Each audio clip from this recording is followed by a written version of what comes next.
Welcome to Hot Takes, a series from Red Hot Healthcare that delivers thought leadership to our viewers and listeners in under 12 minutes. There's no softball questions, no sales pitches from our guests, and I'm your host, Steve Ambrose. And today's hot take is from Tibor Merey. Tibor is the managing director and partner at BCG. That's the tech build and design unit at Boston Consulting Group. It has nearly 3,000 technologists, programmers, engineers, and human-centered designers located across 80 different cities. Tibor, welcome to the show, and it's great to have you here. Can you tell the audience a little bit about your background in healthcare? Thank you so much for having me, Steve. As you said, my name is Tibor, and I'm a managing director and partner at BCG, where I have the privilege to co-lead our global Metaverse and Web3 practice. In that role, I work with clients across industries, including healthcare, and I'm very happy to share our insights on what this means for the healthcare space, not only from some of the 120 projects we did across industries, but also from a very recent survey we did exclusively with healthcare executives. Let's start first with Meta. Initially, everybody knows about Meta, Facebook turning into Meta, and then Meta came out with its Metaverse and really in many ways flamed out. Flamed out in terms of the use of the Metaverse, how it was approached. Financially, it obviously had a lot of shortfalls happening. So how is the Metaverse for healthcare going to be different in its approach and the offerings that it's going to bring, Tibor? Excellent point. I think I want to start by reiterating that the metaverse does not equal meta. Yes, Mark Zuckerberg has grand ambitions for his company and also even gone as far as renaming it to Meta, but the metaverse is much more than just a single player. To me, I think the key difference is that Meta's goal is to increase the reach to millions or even billions of people across the planet, and doing so with new means that they see forming part of the metaverse. But when we look at healthcare and how the metaverse does make sense for healthcare professionals today, it boils down essentially to three key benefits. One is also related to increased access to healthcare. So how can this technology help underserved communities or geographies get access to highly qualified healthcare services? The second one is really about delivering better patient outcomes. So how can these technologies augment existing procedures or make procedures possible that were impossible before? And the third key benefit is obviously tackling one of the biggest challenges in healthcare, driving down cost. So as you can see, it's a much more nuanced field of use cases and motivations than just comparing it to the company Meta per se. Yeah, it's interesting. In many ways, it's almost like that the business case, even though we're dealing with patients, there are real business practicalities to be dealing with that the metaverse can help with really right from the get-go, it sounds like, as opposed to we all get together in one room and start chatting and speaking with each other. Is it more business-centered in healthcare on its initial setup? Is that where the difference could be as well? That's right. And I think, as we maybe look back to previous technology evolutions, we also saw that, for example, with the mobile phone, that started as well on the business side.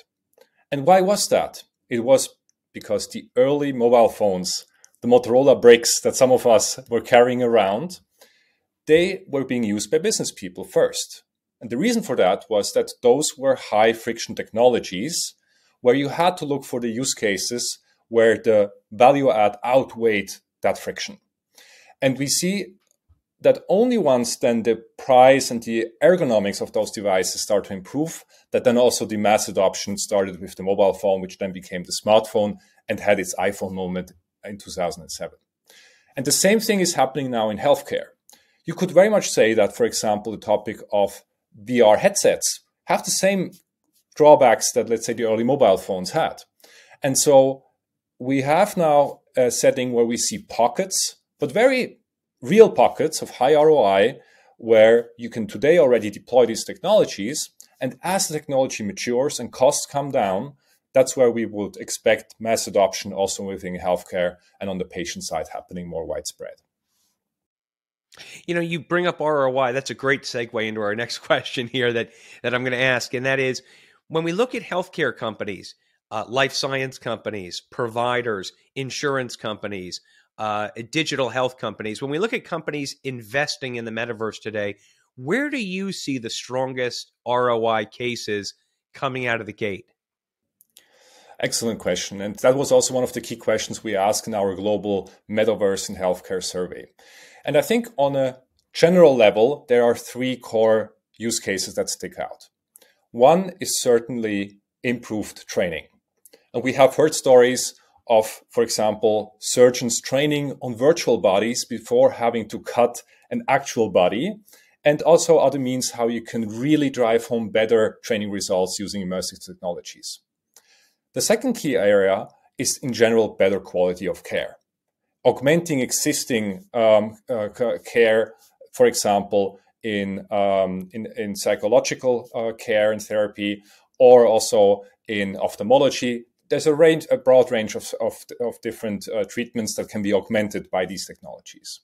And the third key area we see cutting across different types of healthcare providers is to really go into the topic of customer engagement or also patient education. With, for example, a pharma company having devised a patient experience to take patients with a rare blood disease into the inside of a blood vessel, because that disease is so complex that even trained specialist physicians have troubles explaining that to their patients.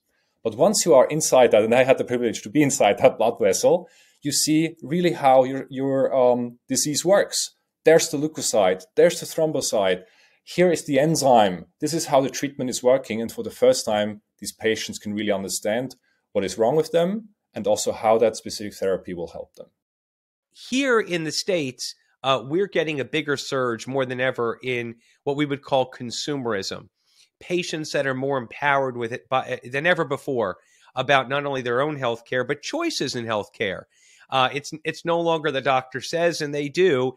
It's they can go into Google, and there's so many informational sources, Tibor, that they can be empowered by. And we're also seeing retail companies getting into healthcare.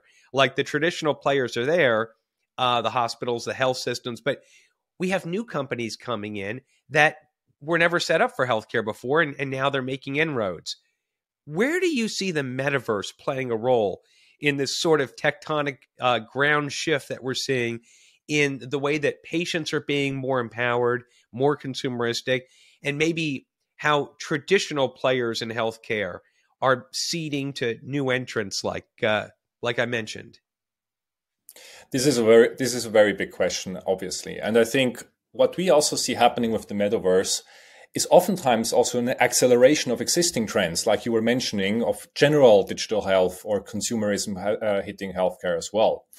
And so if I also take a step back, I think we were saying a couple of different also buzzwords to the audience. One was around virtual reality, augmented reality. We have the whole topic of Web3, so the third iteration of the internet being powered by the blockchain. And these different technologies, they have also different benefits and a different interplay with what you mentioned. But if I, for example, take the topic of immersive technology around, for example, VR, augmented reality, I think it does play to the strength not only of new entrants, but actually to the current providers that can now augment the way they treat their patients. But it also is accelerating that softwareization. Things where I used to have where the physician had to have multiple devices in his or her doctor's office suddenly can be put, for example, in the case of ophthalmology, on top of a headset. So that already streamlines the process within the clinic.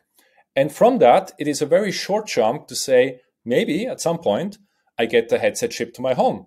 And I don't even have to go anymore into the doctor's office for that treatment. So that consumerism will not only be, let's say, affecting us on the topic of research or also exploring different types of therapy, but will also go into the actual treatment. And we see that, for example, already happening as well on the psychological and mental health area. I'd like to get your opinion on what you think some of the biggest misconceptions are about the metaverse that you think are, because there's a lot of misunderstanding out there, holding companies back from investing and really benefiting. Absolutely, and probably there's not a single other term in the metaverse that gets kind of misunderstood or misused as much as metaverse these days. So, if I would boil it down, I would say the three biggest misconceptions about the metaverse are the following. The first one is people thinking that the metaverse will be one big platform, potentially even be owned by one single player, where everything will happen within that platform. That will not be the case. Similarly, like in our world today, we have public spaces like parks and then closed spaces like offices or discotheques. And some of them are work-related, some of them are entertainment-related. The same thing will happen in the metaverse. So it will be an ecosystem of different types of platforms and spaces. The second big misconception is the topic that everybody thinks you need a headset to access the metaverse. Yes, we have more and more spatial experiences in 3D, like the one I mentioned with, for example, patient education. But by no means it means that you can only access those through a headset. Actually, the biggest entry point even today is still through 2D or using your mobile phone to access some of these experiences. And the third big topic that gets often confused is people just mashing together the whole crypto and Web3 topic with metaverse, not differentiating enough. And the way how we delineate the line between Web3 and the metaverse is, yes, Web3 and the blockchain does have overlaps. For example, to have a decentralized way of managing patient data in a more safe and secure way. That has definitely some overlaps with some of the other metaverse use cases. But if you only hold, for example, one Bitcoin in your wallet, that obviously might be considered crypto, but doesn't have anything to do with the metaverse. Tibor Merey from BCGX, thanks so much for being with us today here on Hot Takes. Really appreciate you making the time to come in. It was an absolute privilege. Thanks so much. Thank you so much for having me. And for those watching and listening, you can pick up every show of Hot Takes by visiting redhothealthcare.com. Thanks for watching and listening in. Have a great rest of your day.